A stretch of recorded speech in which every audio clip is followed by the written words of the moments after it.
fellow Nigerians. The 2020 celebration of Democracy Day marks 21 years of uninterrupted civil administration in our dear country. This day provides us an opportunity to reflect on our journey as a nation, our achievements and struggles. It is a day to honor our founding fathers who toiled to establish our republic and every Nigerian who has worked tirelessly to sustain it. We are celebrating this year's Democracy Day despite the COVID-19 pandemic, which afflicts our nation and the whole world. It is indeed a very difficult time for everyone, especially those who have lost loved ones to the virus and those whose sources of livelihood have been severely constrained by the stringent measures we introduce at every level of government to contain the virus and save lives. The dedication of our health and other essential services staff towards containing this virus is a testament of our courage and resilience as a people and as a great nation. And I use this opportunity to say thank you to all of you for your service to the nation. Sustaining our democracy thus far has been a collective struggle, and I congratulate all Nigerians and particularly leaders of our democratic institutions for their resilience and determination to ensure that Nigeria remains a shining example of democracy. In my 2019 Democracy Day address, I promised to frontally address the nation's daunting challenges, especially insecurity, economy, and corruption. I therefore find it necessary to give an account of my stewardship on this day. We have recorded notable achievements in the course of implementing our 9 priority objectives and are establishing a solid foundation for future success. On the economic front, our objectives have remained to stabilize the macroeconomy, achieve agricultural and food security, ensure energy sufficiency in power and petroleum products, develop infrastructure, fight corruption, and improve governance. We have witnessed 11 quarters of consecutive GDP growth since exiting recession.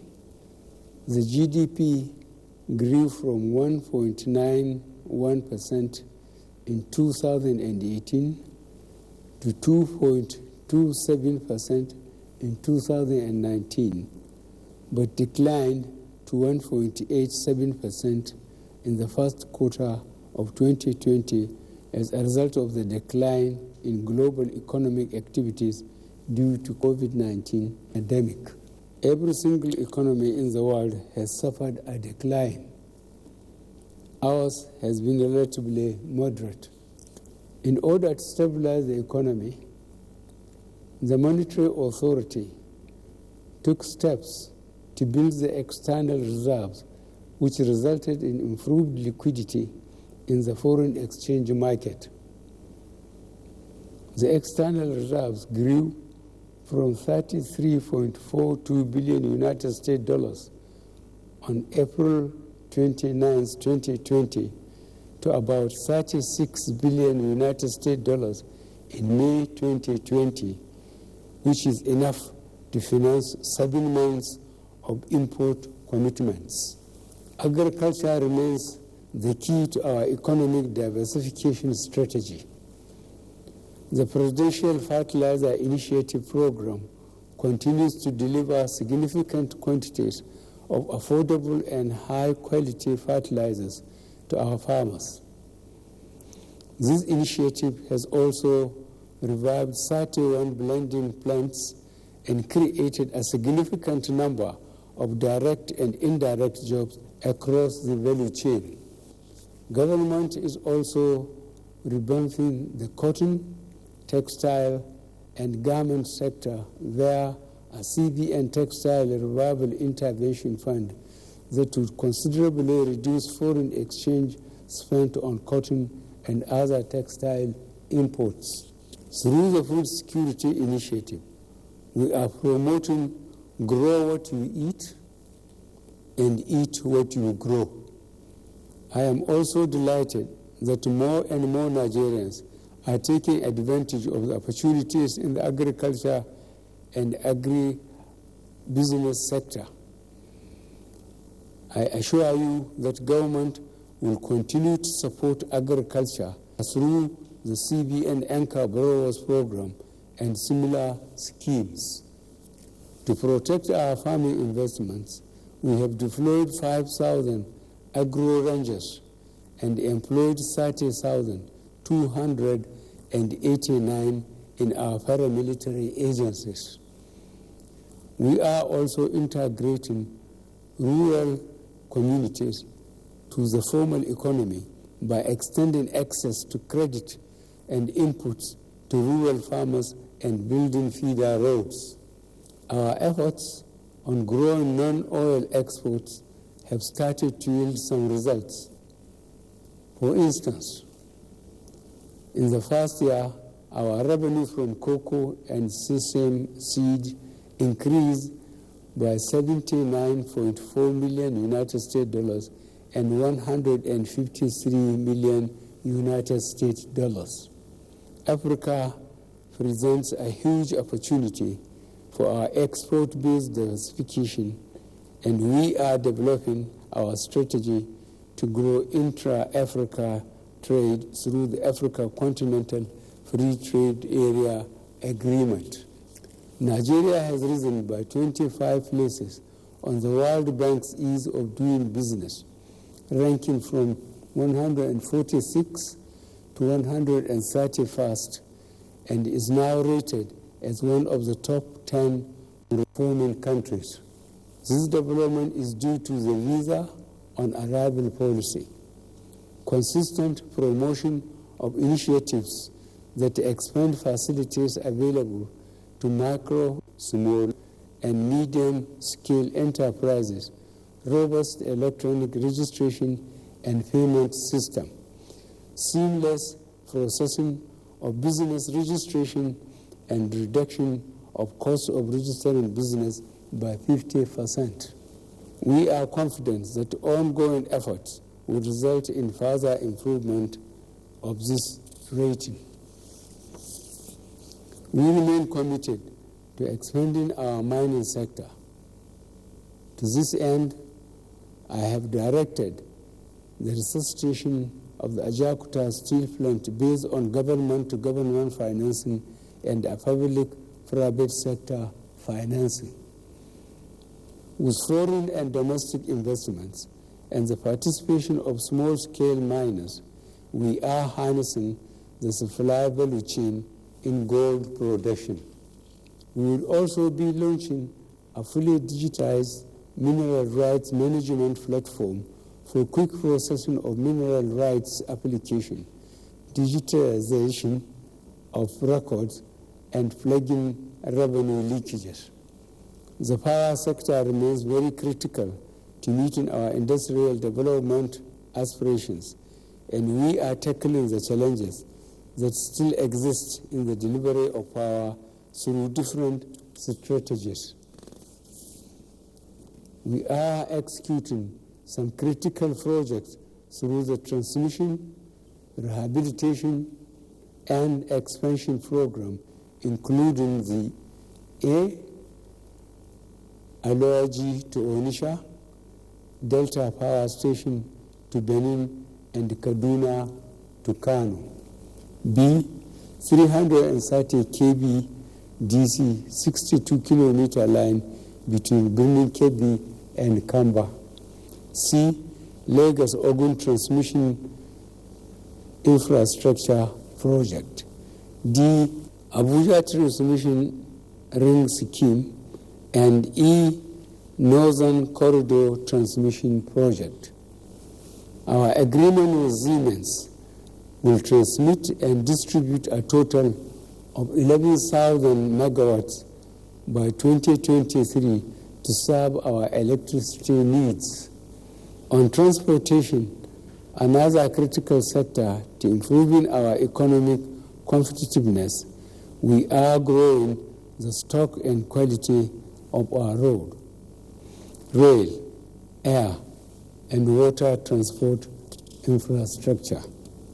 Through the Sukuk-funded road projects, a total of 412 kilometers of the targeted 643 kilometers road projects have been completed, representing 64%. The Prudential Infrastructure Development Fund projects are also progressing very well. On the second Niger Bridge, piling work has been completed and the approach roads are being constructed. 48% of work on this bridge has been achieved. We have constructed 102 kilometers of 376 kilometer Abuja-Kaduna-Kano road, representing 38%, and the 42.9 kilometer Obajana-Kabba road is 87.03% complete. Furthermore, the Federal Roads Maintenance Agency has completed routine maintenance on over 4,000 kilometers of federal roads out of the 5,000 kilometers targeted. We are extending and upgrading our railway network too. We are introducing more locomotives, coaches, and wagons for the Abuja-Kaduna rail line. The Central Ajakuta-Itape Wari line has been completed and is being extended from Itape to Abuja on one end and from Wari town to Wari port on the other. The Lagos-Ibadan rail line is 90% completed and will be extended to the Lagos port, which would help address the long-standing gridlock at the Apapa port. The Kano-Maradi single-track standard gauge railway, Coastal Railway Project, and Port Harcourt-Maiduguri standard gauge railway, with its associated branch lines running through the southeastern and Gombe States Industrial Park and Boni Deep Seaport, are all ready for concessioning. Government continues to make investments in the aviation sector to position it as a travel and trade hub in West Africa and the wider African continent. Airport terminals in Abuja, Lagos, Kano, and Port Harcourt are being expanded, while the rehabilitation of the Enugu Airport is almost completed. All our airports are being raised to international standards with the provision of necessary equipment, especially navigational aids, to guarantee world-class safety standards. For the first time in over 10 years, Nigeria is conducting bidding process for 57 marginal oil fields to increase revenue and increase the participation of Nigerian companies in oil and exploration and production business. We continue to grow local content in other areas of the oil and the gas sector with the disbursement of funds from the $200 million United States dollars Nigerian Content Intervention Fund to indigenous manufacturers and service providers. With sustained engagement of youth, opinion leaders, and other stakeholders, we have restored peace in the Niger Delta region and maintained our oil production levels. The head office of the Niger Delta Development Commission will be commissioned shortly. The funding of Section 1 to 4 of the East-West Road shall be pursued with a view to completing the project by the end of 2021. Furthermore, I am determined to ensure that development meant for the people of the Niger Delta get to them, so I have authorized a forensic audit of the Niger Delta Development Commission. Digital economy continues to play an important role in our development agenda as we move into the age of artificial intelligence. Since the creation of the Ministry of Communication and Digital Economy, the National Digital Economy Policy and Strategy has been launched. Steps have been taken to achieve a reduction of connectivity cluster gaps from 207 to 114, as well as increase the level of 4G coverage by 30%. Nigeria remains committed to expanding access to quality education to enhance the productivity of its citizens, and will continue to pursue the enforcement of free and compulsory basic education for the first 9 years of schooling.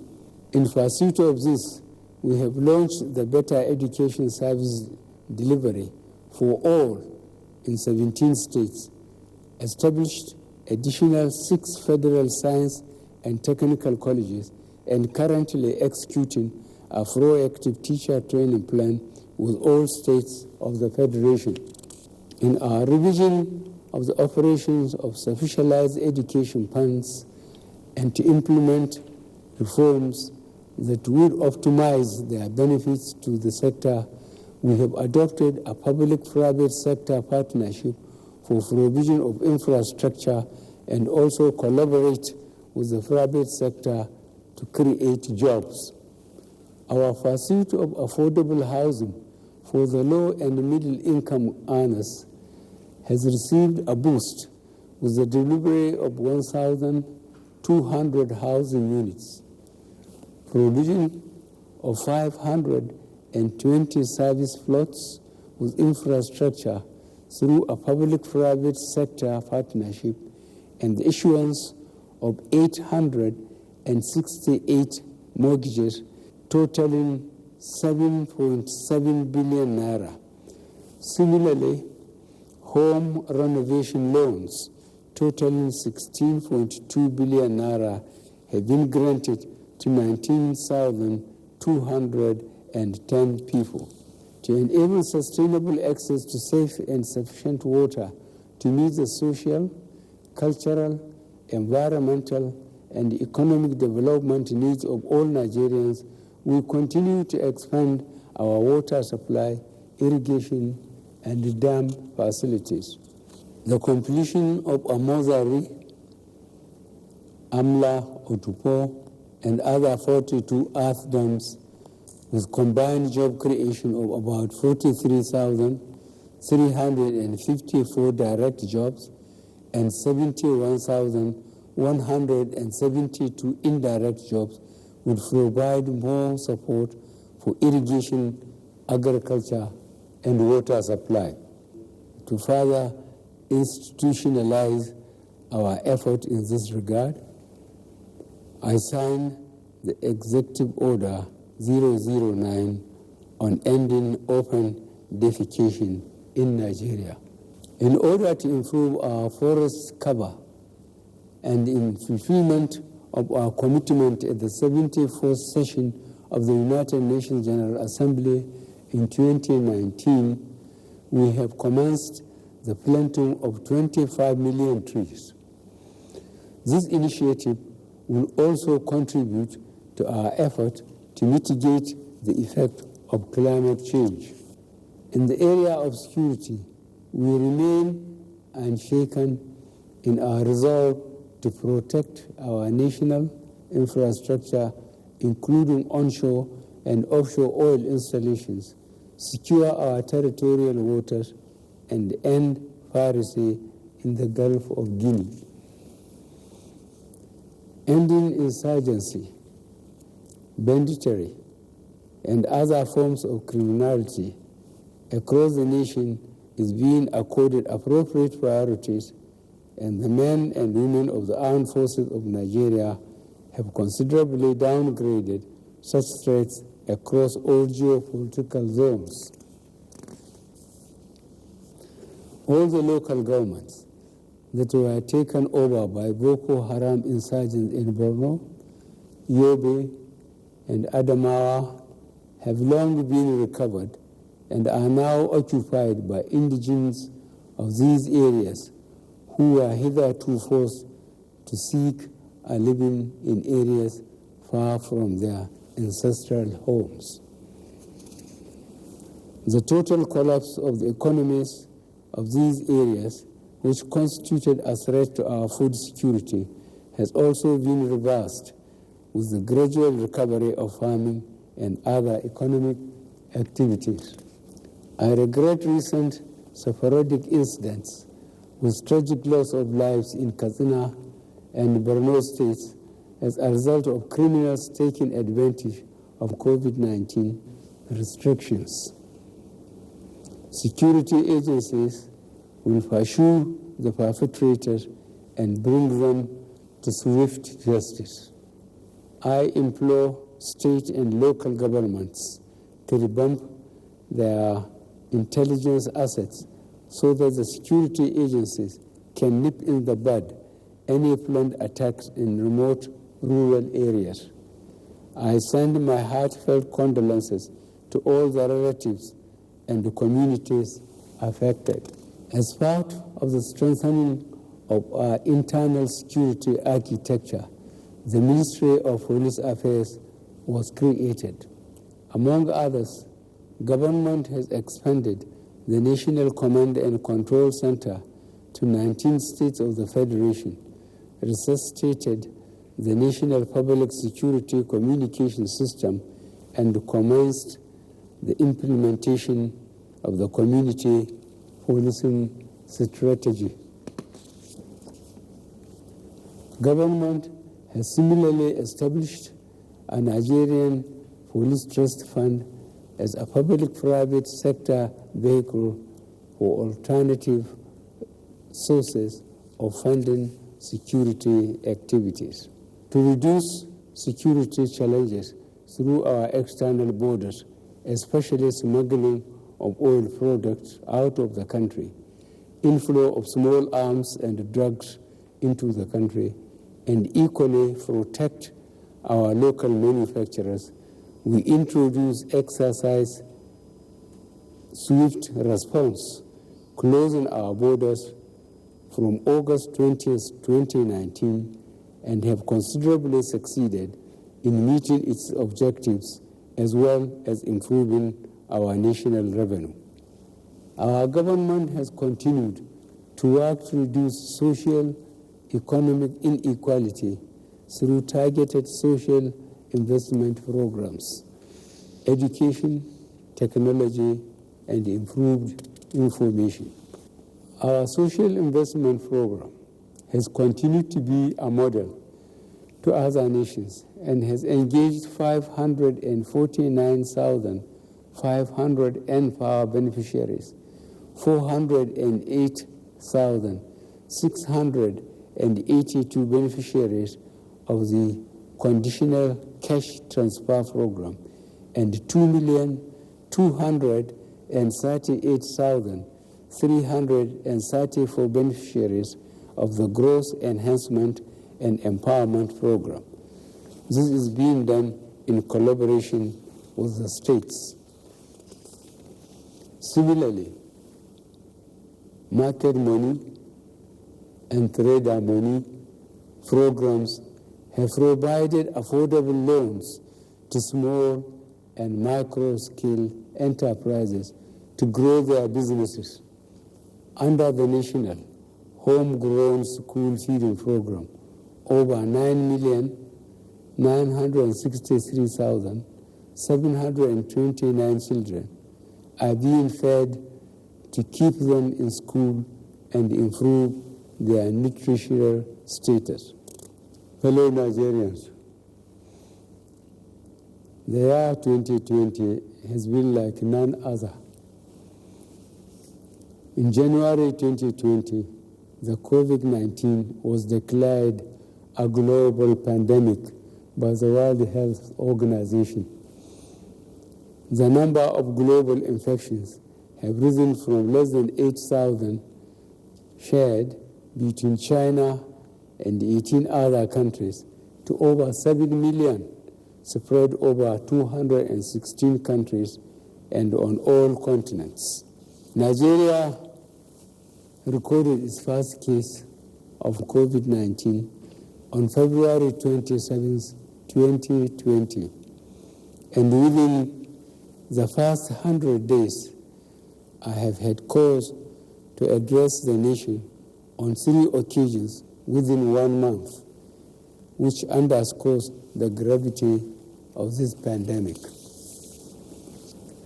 There is no doubt that this pandemic has affected the global economy and all known socio-economic systems.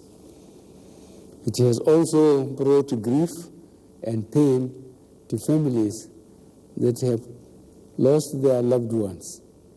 Like many Nigerians, I feel the grief and pain not only as your president, but also as someone who has lost a close member of my staff and some relatives and friends.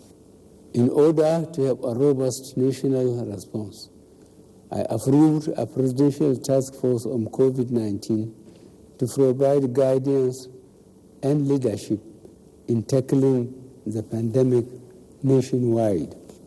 State governments also constituted their own COVID-19 task forces. Complementing this was the establishment of a National Emergency Operations Center responsible for providing technical and professional guidance in the national response. The overall objective of the PTF COVID-19 is to ensure that the pandemic does not overwhelm our health systems while ensuring that we maintain an effective case management system to help in containing the spread of the virus. The impact of the pandemic has disrupted our economic system, and to ensure its functioning while still addressing the spread, the federal government put in place a number of various non-pharmaceutical measures to slow down the spread of the virus, in addition to a progressive reopening of the economy. As part of the strategy to create jobs in reducing the effect of COVID-19 on our youth, I directed the employment of 774,000 Nigerians. These youth will be engaged in special public works program aimed at cushioning the effects of economic downturn. Each of the 774 local government areas in the country will be allotted 1,000 slots. I am pleased to report that this program has commenced. I receive regular briefing from the VTF on COVID-19. I note that the national response relies on science, data, and experience in taking decisions. This informed my approval for the ease of lockdown phase to ensure a balance between lives and livelihoods. I am confident that the steps being taken by the PTF will result in flattening the COVID-19 curve. I therefore implore all Nigerians to abide by the approved guidelines and protocols. There is hope for us all if we take individual and collective responsibility. Government is determined to turn this COVID-19 challenge into a motivation to action by building a nationwide public health care system that will help us overcome the COVID-19 pandemic and prepare for any future outbreak. Already, we have begun to look inward, and I charge our inventors, researchers, and scientists to come up with solutions to cure COVID-19. Government has continued to implement accountability and transparent policies through the Open Government Partnership and the Transparency Portal on financial transactions. Similarly, we have strengthened auditing and accountability mechanisms so as to ensure that rules and regulations are followed strictly. Anti-corruption agencies have secured more than 1,400 convictions and also recovered funds in excess of 800 billion naira. These monies are being plowed into development and infrastructure projects. The public service of Nigeria remains the bedrock for the formulation and implementation of policies, programs, and projects in the country. This accounts for why it continues to evolve, especially as new socio-economic challenges emerge for government to address. I will continue to give all the necessary support for the ongoing reforms designed to return discipline, integrity, and patriotism as a hallmark of the public service. In the face of dwindling resources and rising costs of governance, I have authorized that the white paper on the rationalization of government parastatals and agencies be reviewed for implementation. Our youth population remains a source of strength in achieving development objectives. In this regard, we would continue to concentrate in developing their skills, providing them with opportunities to express their entrepreneurial, research, and industrial capacities, as well as ample opportunity to take leadership positions in the service of the nation. The commitment of this administration to the well-being of people living with disabilities remains unwavering. Government recognizes their contributions to development. I have directed that all relevant government agencies pay special attention to the peculiarities of persons with disabilities in the formulation and implementation of their policies and programs, and where suitable, their employment. Nigerian women remain a particular treasure to this nation, and for this reason, this administration has continued to give them a place of pride in the affairs of our country. I salute your courage, enterprise, and resilience, as well as your contributions to national development. I wish to assure all our women of this administration's determination to fight gender-based violence through the instrumentality of the law and awareness creation. I am particularly upset at recent incidents of rape, especially of very young girls. The police are pursuing these cases with a view to bringing perpetrators of these heinous crimes to swift justice.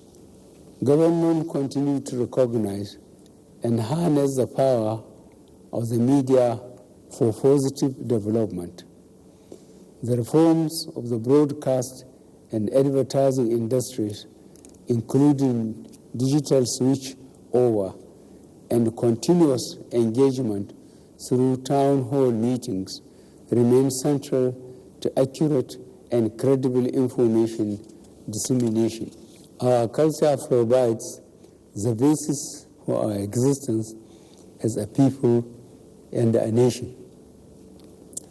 In preserving iconic aspects of our national culture, this government has been pursuing the recovery of artifacts removed from Nigeria, promoting heritage sites and festivals, and working towards designating some of our heritage sites as UNESCO World Heritage Centers.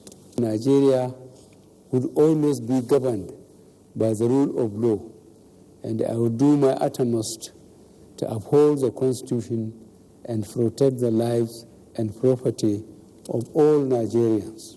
Government has initiated a number of policies and programs designed to promote the legal rights of Nigerians, facilitate the institutionalization of a responsive legal system, provide support to all constituted bodies in implementing their mandates, and improve our custodial system of justice. The National Assembly has been an important partner in our quest to sustain our democracy and achieve our development objectives.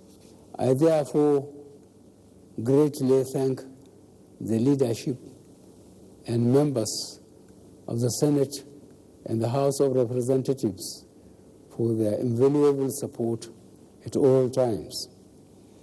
I would also like to convey our deep appreciation to members of the press for your doggedness in the struggle for attainment of democracy since the beginning of our nationhood. I must admit that the relationship between the media and successive governments has not always been perfect, but there is no denying the fact that you have been an effective watchdog for the society, especially in holding public offices to account. It is sad that in the cause of securing our democracy, some of your colleagues have had to pay a heavy price. We will continue to guarantee freedom of the press as we place high premium on responsible journalism that is devoid of hate speech, fake news, and other unethical professional conduct. Fellow Nigerians,